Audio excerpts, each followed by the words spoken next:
1997 August 31 പാരീസിലെ porn ദെ ലാൽമ തുരങ്കത്തിൽ നടന്ന വാഹനാപകടം. British രാജകുമാരി ഡയാന, അവരുടെ സുഹൃത്ത് ഡോഡി ഫയത്ത്, വാഹനമോടിച്ച ഹെൻറി പോൾ എന്നിവർ അവിടെ ദാരുണമായി മരണപ്പെട്ടു. ഡയാനയുടെ ബോഡി ഗാർഡ് ട്രെവർ റീസ് ജോൺസ് മാത്രമായിരുന്നു അന്ന് ആ അപകടത്തിൽ നിന്ന് രക്ഷപ്പെട്ടത്, അതും ഗുരുതര പരിക്കുകളോടെ.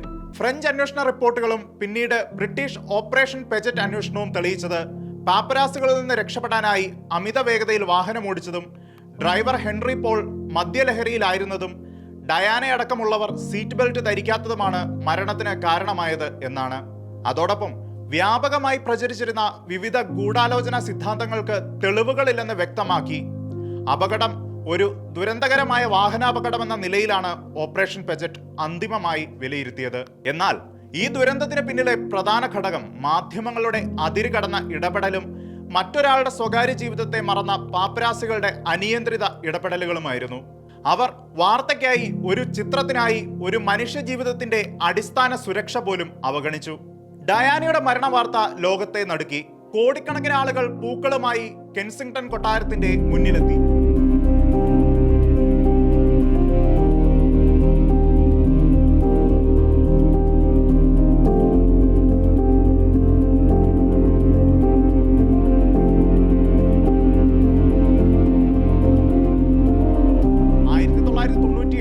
സെപ്റ്റംബർ 6 അവളുടെ സംസ്കാര ചടങ്ങ് ലോകമെമ്പാടും 2.5 ബില്യൺ പ്രേക്ഷകർ കണ്ടു.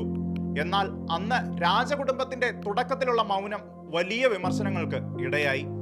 അതുവഴിയാണ് ബ്രിട്ടീഷ് രാജകുടുംബം പൊതുജനങ്ങളോട് കൂടുതൽ തുറന്നും സഹാനുഭൂതിയോടെയും പെരുമാറണമെന്ന തിരിച്ചറിവിലേക്ക് എത്തിയത്. ഡയാനയുടെ മരണം ലോക മാധ്യമ രംഗത്തിനും വലിയൊരു കണ്ണു തുറപ്പിക്കലായിരുന്നു. പാപ്പരാസികൾക്കുള്ള നിയന്ത്രണങ്ങളും സ്വകാര്യത അവകാശങ്ങളെക്കുറിച്ചുള്ള അന്താരാഷ്ട്ര ചർച്ചകളും ഇതിനുശേഷമാണ് കൂടുതൽ ശക്തമായത്.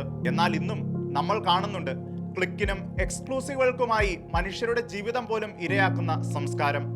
ഒരാളുടെ വ്യക്തിപരമായ ജീവിതത്തെ പൊതുസ്വത്ത് എന്ന് കരുതി അവരെ പൂർണ്ണമായും വേട്ടയാടുന്ന ആ സംസ്കാരം.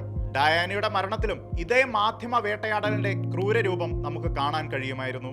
എങ്കിലും ചരിത്രം നമ്മെ പഠിപ്പിക്കുന്നത് വ്യക്തമാണ്. പദവികളും അധികാരങ്ങളും ആസ്തികളും മഹത്വവും ഇവയെല്ലാം ഒരു ദിവസം അസ്തമിക്കും. മാത്രമല്ല, മനുഷ്യജീവൻ ഒരിക്കലും അജയമല്ല. പക്ഷേ ഒരാൾ ചെയ്ത നന്മയും കരുണയും അവൻ സ്പർശിച്ച ഹൃദയങ്ങളും ഒരിക്കലും മാഞ്ഞു പോകില്ല. ഇന്നും ലോകം ഡയാനയെ സ്നേഹത്തോടെ ഓർക്കുന്നത് അവരുടെ രാജകീയ പദവി കൊണ്ടല്ല, അവരുടെ കരുണയും മാനുഷികതയും കൊണ്ടാണ്. അതിനാലാണ് ജനങ്ങൾ അവളെ ദി പീപ്പിൾസ് പ്രിൻസസ് എന്ന് ഇപ്പോഴും വിളിക്കുന്നത്. ഡയാനയുടെ ദുരന്തം ഒരു രാജകുമാരിയുടെ മരണകഥ എന്ന നിലയിൽ മാത്രം കാണാൻ പാടില്ല. അത് മാധ്യമങ്ങളുടെ ഉത്തരവാദിത്തത്തെക്കുറിച്ചും സമൂഹത്തിന്റെ അനാവശ്യ കൗതുകത്തിന്റെ ദോഷവശത്തെക്കുറിച്ചും ഒടുവിൽ മനുഷ്യജീവിതത്തിന്റെ അമൂല്യ പാഠങ്ങളെക്കുറിച്ചുമുള്ള ഒരു സന്ദേശം കൂടിയാണ്.